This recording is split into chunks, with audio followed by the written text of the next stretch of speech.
The boldness of her brother's criticism was inconceivable to Princess Mary, and she was on the verge of protesting when the footsteps they had all been listening for were heard coming from the study.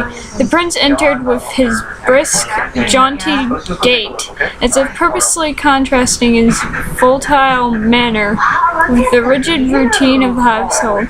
The big clock struck 2 as he entered, and the drawing-room clock answered it on a higher note.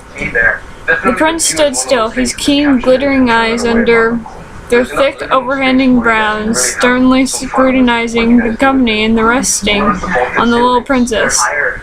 At the moment, she felt as courtiers do when the Tsar enters. She experienced a sense of awe and respect that this old man inspired in all around him. He stroked her head and awkwardly patted her on the back of the neck. "I'm glad to see you," he said. And, after looking intently into her eyes, quickly went to his place at the table and sat down. "Sit now! Sit down! Sit down!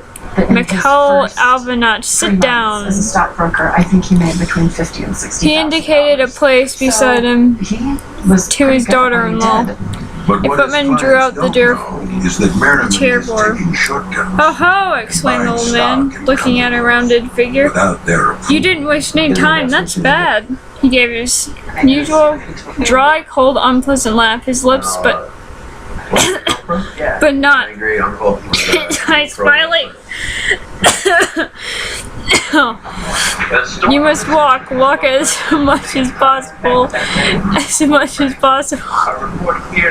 little princess did not hear, or did not wish to hear, what he had said.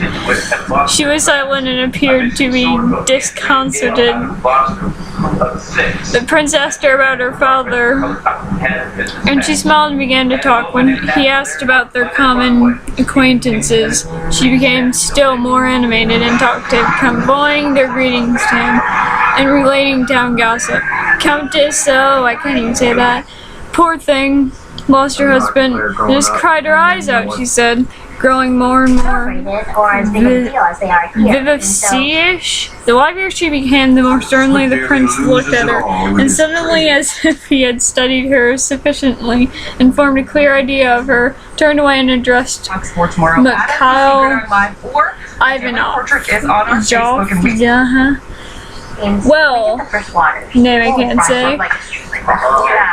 Our friend Bonaparte is going to have a bad time of it, Prince Andrei." He always spoke of his son thus, "and has been telling me of the forces being mustered to confront him, and you and I have always said that he was a man of no importance."